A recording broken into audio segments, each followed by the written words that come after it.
eu o preparei para cumprir esse requisito. Mas eu aproveitei que era livre e eu busquei o tema que me fascina. Eu busquei o texto bíblico que para mim é especial. E então preparei o sermão expositivo e eu devo dizer que o sermão tem assim um estilo um pouco mais acadêmico, porque é um requisito acadêmico que me foi pedido. Mas eu gosto desse tipo de coisa, porque eu entendo que se a gente tem que nivelar na igreja, nós temos que nivelar para cima e não para baixo.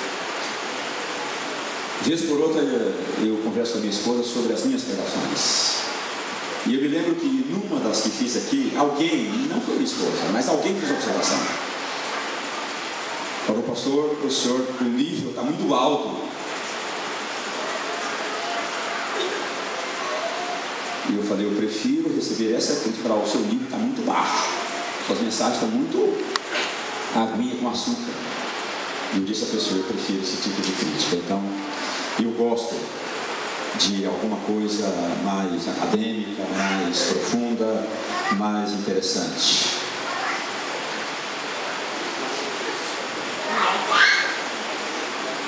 Eu vou convidá-los à leitura da Bíblia, do capítulo 3 de Romanos, versos 21 a 31.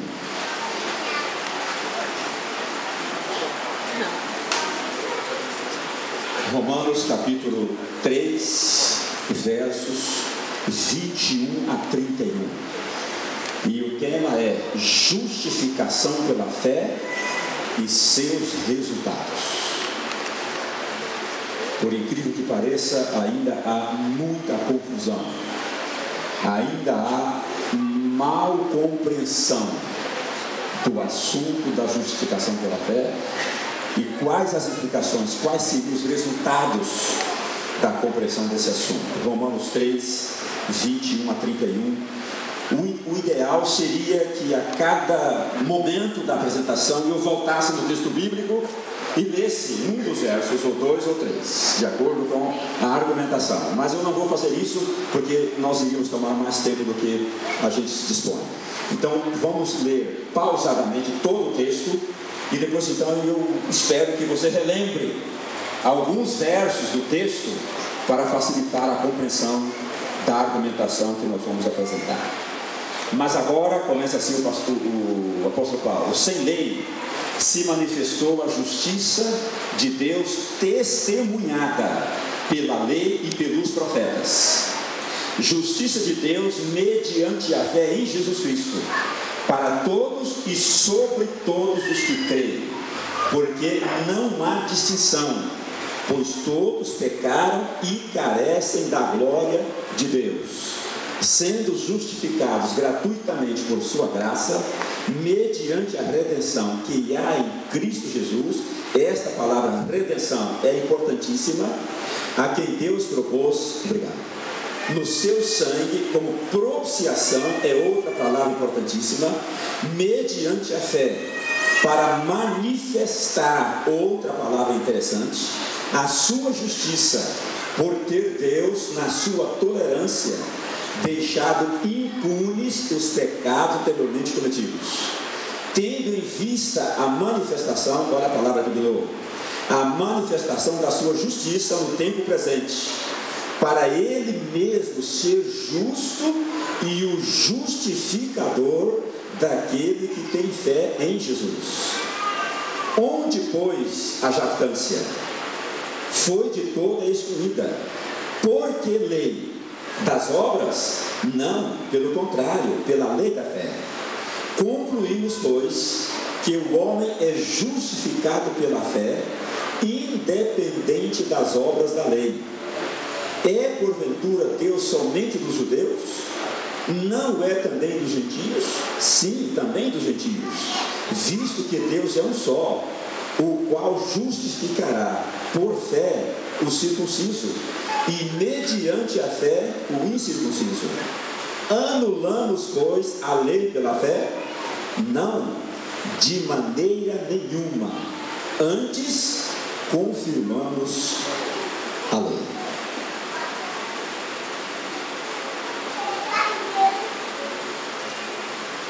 Há quem diga que o texto mais importante sobre salvação que já se escreveu até hoje é Romanos capítulo 3, versos 21 a 26, que está dentro do contexto que nós consideraremos nesta manhã. E há aqui algumas características que eu vou destacar. Esse texto, ele apresenta a fonte da justificação, que é a graça de Deus. Ele apresenta também a base da justificação, que é a cruz de Cristo. Ele apresenta também o meio para a justificação, que é a sua e a minha fé. E ele apresenta também os resultados da justificação, quando essa doutrina é bíblica e corretamente compreendida. E Paulo havia gastado nada menos do que os capítulos 1 e 2 e mais 20 versos do capítulo 3 para diagnosticar e trazer à tona a real condição do homem na sua pecaminosidade. E a conclusão que ele chegou nessa sua análise é que todos seres humanos de todas as raças e classes sociais, de todos os credos e culturas, tanto judeus como gentios, imorais e moralistas, crentes e incrédulos, todos, sem uma única exceção, são pecadores e culpados diante de Deus. Essa, se você analisar os capítulos 1 e 2 e até o versículo 20 do capítulo 3, você vai ver que Paulo diz exatamente isso. Não há um, ele diz, que faça bem. Não há um justo. Não há um que escape, usando uma linguagem um pouco mais popular. E agora vem, a verdade é que a entrada do pecado no mundo colocou o homem e Deus em uma nova situação. O relacionamento entre o divino e o humano alterou-se radicalmente com o advento do pecado. Diante de tal situação, como pode o homem ser salvo? Pode Deus, o juiz do céu e da terra, justificar o injusto sem cometer injustiça, nem condescender com a injustiça daqueles aos quais ele justifica? Afinal de contas, fazer justiça no sentido técnico do termo não é dar a cada um o que merece?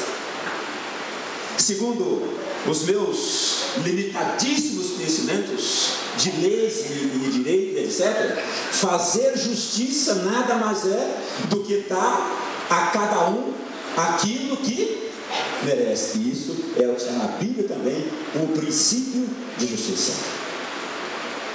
E Paulo diz que a justiça divina independe da lei. Ele diz, mas agora, é assim que Paulo introduz o assunto da justificação pela fé.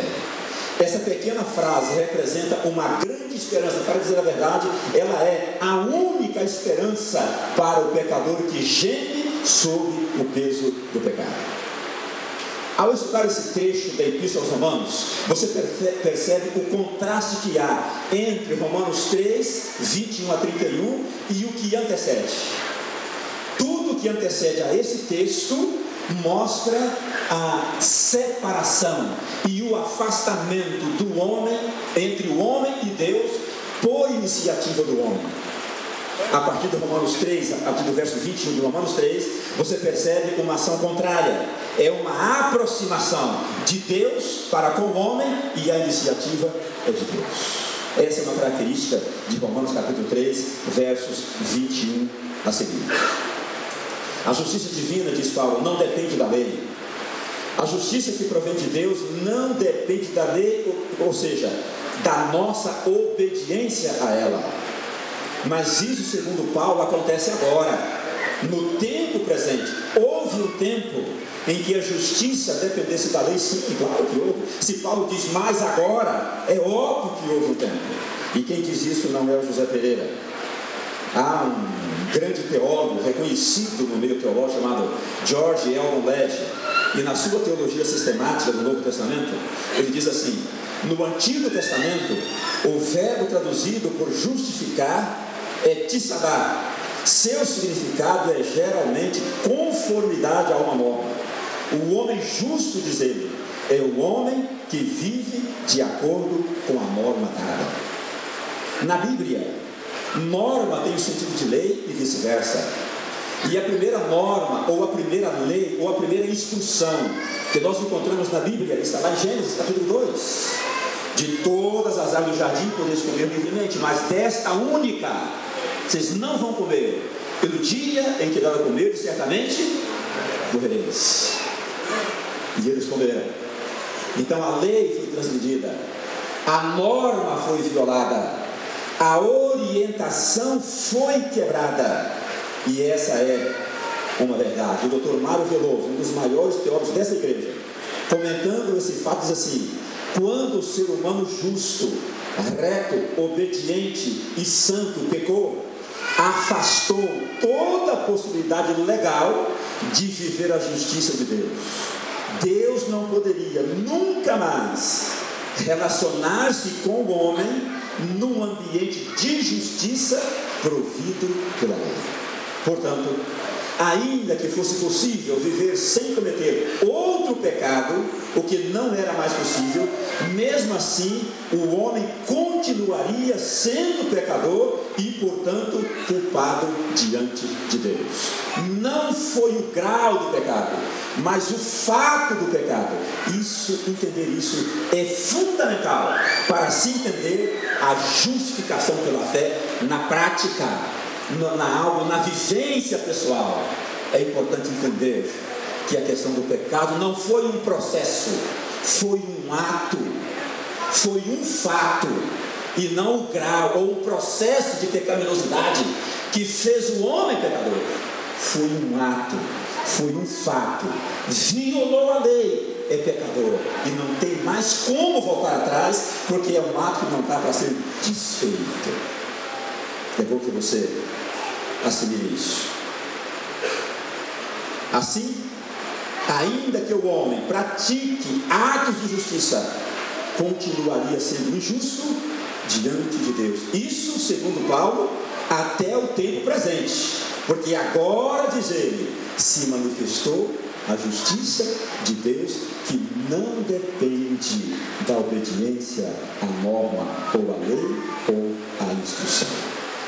Mas embora a justiça divina não dependa da lei, ela é testemunhada pela lei, diz o apóstolo Paulo. E a palavra lei, como aqui é usada por Paulo, significa obras da lei. O sentido é que a lei, como mandamento ou uma norma, não pode justificar o pecador. Por quê? Porque ela foi violada, porque ela foi quebrada, porque ela foi desobedecida, e não é possível desfazer aquele ato que um dia foi feito, aquela ação que foi praticada. Não há como despraticar aquela ação, impossível. Todavia, embora a justiça que provém de Deus não dependa da lei, ela é testemunhada por ela. Isso quer dizer que não há incoerência entre a justiça que provém de Deus e a sua lei. É de bom alvitre ressaltar que quando Paulo fala que a justiça divina independe da lei, dá à palavra lei um sentido de obras da lei, conforme já disse. Mas ao falar que a justiça divina é testemunhada, quando fala que ela não depende da lei, o sentido da lei é um. Quando fala que ela é testemunhada pela lei, o sentido de lei é outro. Quando ele fala que ela é independente da lei, dá à lei o sentido de obras da lei. Quando ele fala que ela é testemunhada pela lei, dá à palavra lei o sentido da primeira divisão da Bíblia, que é o Pentateuco. Ou seja, ele está dizendo a justificação, ou seja, a justiça que provém de Deus. Não há incoerência entre essa teologia e a primeira divisão da Bíblia, ou seja, todo o Pentateuco. É isso exatamente que Paulo está falando. E a justiça divina não é testemunhada apenas pela lei, diz Paulo, mas é pela lei e pelos... Lembra? Pela lei e pelos profetas. Profetas aqui é uma referência que Paulo faz à segunda divisão do Antigo Testamento, ou seja, o resto do Antigo Testamento. Então, quando Paulo diz que a justiça divina, a justiça que provém da lei, que provém de Deus, que não depende da lei, ela é testemunhada pela lei e pelos profetas, ou seja, ela é testemunhada por todo o Antigo Testamento.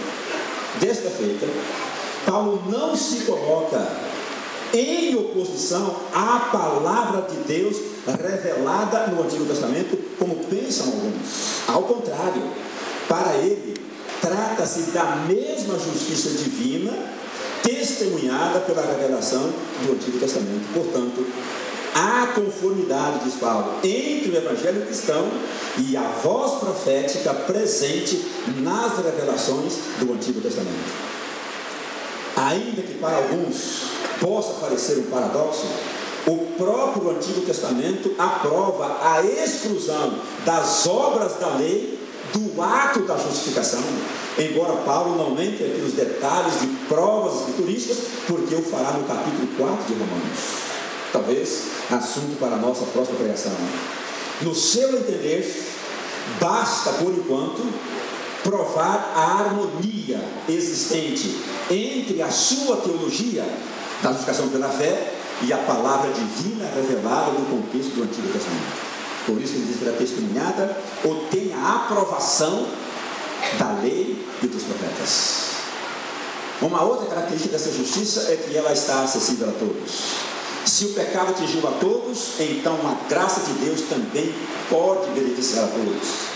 Se todos estão debaixo do pecado, conforme Romanos 3,9, a justiça divina, que tem como base a sua graça, também não faz distinção de pessoas. Enquanto Jesus agonizava na cruz,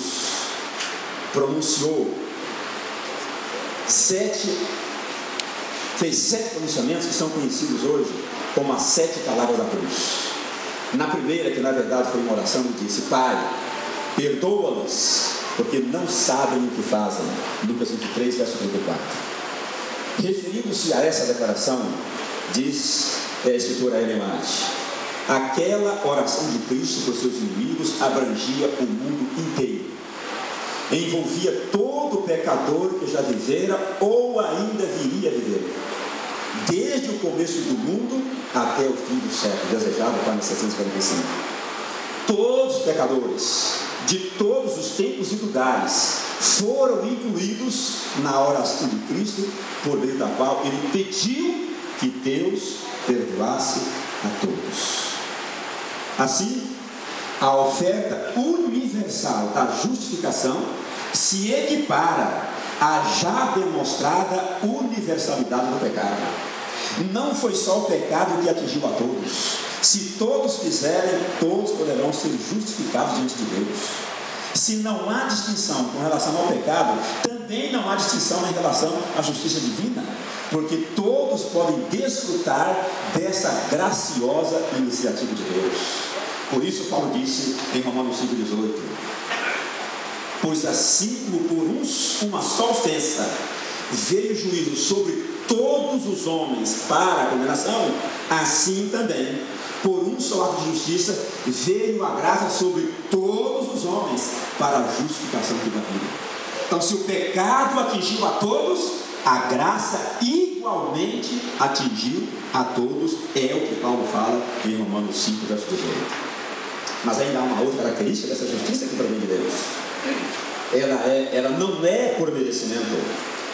Ao que nos parece, havia nos dias de Paulo, especialmente entre certos grupos religiosos, uma espécie de culto à lei, ou que, a bem da verdade, e em última instância, era um tipo de culto ao eu, já que para aqueles religiosos a justificação ou a salvação era o resultado de uma obediência meticulosa.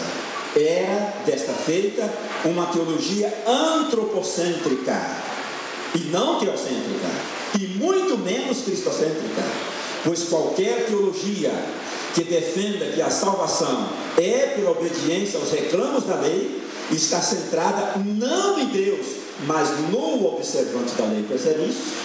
Qualquer teologia que ensine que a salvação é pela obediência à lei, não está centrada em Deus, mas no observante da lei. Então o culto não era a Deus, era ao cultuar a lei, estavam cultuando a si mesmos, porque o centro acaba sendo o próprio homem, ao invés de ser o Salvador. Em contraste com a ideia reinante em seus dias, de que a justiça de Deus é sem lei, em contraste a essa ideia reinante em seus dias, de que a salvação era pela lei, ao dizer que a justiça de Deus é sem a lei, Paulo quer dizer que não se trata de justiça merecida ou adquirida pela guarda da lei. E falando sobre essa justiça, que provém de Deus, que independe da obediência, olha o que diz a senhora Ellen White mais uma vez: este vestido fiado nos teares do céu não tem um fio de origem humana. Parábola de Jesus para 311.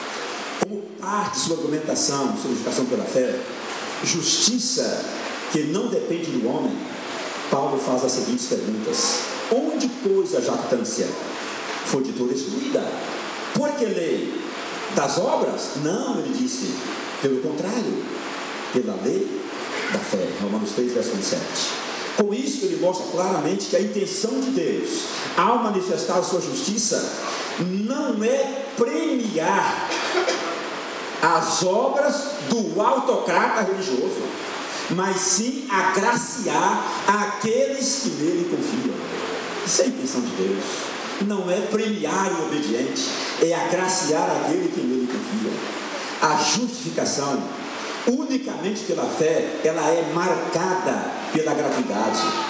Parece interessar ao apóstolo mostrar que a confiança em si mesmo, própria de quem confia nas observâncias religiosas, e a confiança em Deus, elemento característico da fé, se auto-excluem. Assim, a teologia da justificação apresentada por Paulo em Romanos 3 mostra clara e inconfundivelmente que a justificação divina e consequentemente a salvação é um prêmio e não uma recompensa.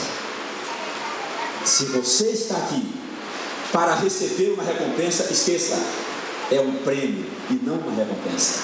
Se você está aqui para receber algo, você está perdendo o seu tempo, porque você não vai receber nada em troca do que você tem feito ou tem sido até o presente momento. Salvação, justificação é um presente, é um prêmio e não uma recompensa. E qual é a base para Deus nos presentear? Hoje os presentes normalmente têm um interesse camuflado, né, por trás de alguns. Não estou bem equilibrado, esses estão fora. Com que base Deus presenteia-nos com a justificação? A base é a cruz de Cristo. A justificação é fundamentada em 3 palavras. E eu disse para vocês prestarem atenção nas 3 palavras, eu destaquei cada uma delas. A primeira está no verso 24 e a palavra redenção. Se Deus justifica gratuitamente os pecadores, por que Ele faz isso? Baseado em quê? Como que um Deus justo pode justificar o injusto sem cometer injustiça? E nem condescender com a injustiça daqueles aos quais Ele justifica. Embora as perguntas possam ser muitas, a resposta é apenas uma. A resposta é a cruz do Calvário. A cruz é a resposta de Deus a essas perguntas, porque por meio dela Ele fez pelo pecador o que o pecador não poderia fazer por si mesmo.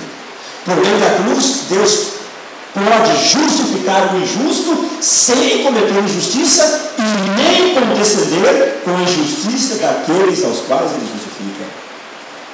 Talvez não haja em toda a Epístola aos Romanos, e por assim dizer, em toda a Bíblia, uma declaração mais surpreendente e aparentemente contraditória do que o que Paulo diz em Romanos 4, versículo 5. Nesse verso, Paulo diz que Deus justifica o ímpio. Como pode ser isso?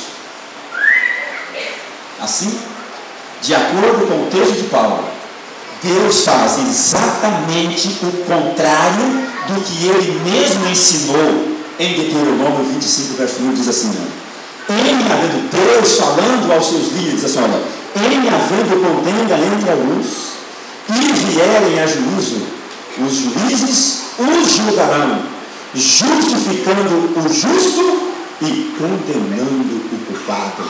Como que Deus mandou justificar o justo e condenar o culpado? E ele faz o contrário. Ele condenou o justo, que é Jesus, e justificou o culpado, que é você e sou eu. Não parece haver aqui uma contradição? Deus foi claro. O justo deve ser justificado e o condenado deve ser culpado. Em Provérbios 15, 17, verso 15, ele diz: o que justifica o perverso e o que condena o justo, abomináveis são para o Senhor, tanto um quanto o outro. Por meio do profeta Isaías, Deus pronuncia um solene ai sobre aqueles que, por suborno, justificam o perverso e ao justo nega a justiça. Isaías 5, verso 23. A respeito de si mesmo, disse Deus, em Êxodo 23, verso 7, eu, diz ele, jamais justificaria ou justifico o ímpio. E então pergunto, como, pois, Paulo pode dizer em alto e bom som que Deus justifica o ímpio? Como Paulo teve coragem de dizer que Deus faz exatamente aquilo que ele proibiu outros de fazer e disse que ele jamais faria? Tudo que Paulo disse sobre justificação pela fé seria inacreditável e não passaria de demagogia tosca não fosse a cruz do Senhor Jesus. Sem a cruz, irmãos, a justificação do ímpio seria um ato injusto, e injusto seria aquele que o justificasse. Por isso, Paulo fundamenta a sua teologia da justificação usando 3 palavras significativas, as quais só podem ser compreendidas à luz da cruz, ou como tendo um pano de fundo a cruz. A primeira palavra das 3 é a palavra redenção. Disse ele: sendo justificados gratuitamente por sua graça, mediante a redenção que há em Cristo Jesus, verso 24. A justiça de Deus aqui revelada, a qual Deus concede a todos que crendo e confiam, significa que eles são absolvidos ou justificados gratuitamente como um presente. E como pode ser isso? É pela graça de Deus. Ou seja, Deus está favoravelmente disposto a fazê-lo, não por causa de algum mérito dos homens, mas porque Ele é gracioso e resolveu manifestar sua graça para o homem, simplesmente por isso. Mas aí vem a pergunta: mas pode Deus fazer isso simplesmente por um desejo da sua vontade, sem nenhuma ação objetiva da sua parte? Paulo responderia essa pergunta, ou essas perguntas, dizendo: não. É por isso que ele acrescenta a frase: pela redenção que há em Cristo Jesus. Somente com base na palavra redenção, que só pode ser compreendida à luz do Calvário, a justiça que não depende da obediência pode ser sustentada. Isto é, o homem só pode e pode ser absolvido porque Deus agiu, e agiu objetivamente. E a palavra que traduz esta ação objetiva de Deus é a palavra redenção. Segundo o grande teólogo Norman Geisler, ele diz: várias palavras gregas são traduzidas como redenção. Uma delas é apolitrosis, que significa redimir, resgatar ou libertar. Ela é utilizada 10 vezes no Novo Testamento, mas apenas em uma referência, que está em Hebreus 11:35, ela se refere à libertação física. Nas outras 9 ocorrências, ela se refere à libertação espiritual. No contexto de Romanos 3, Paulo empresta a palavra redenção do mercado de escravos e dá a ela o significado de uma transação comercial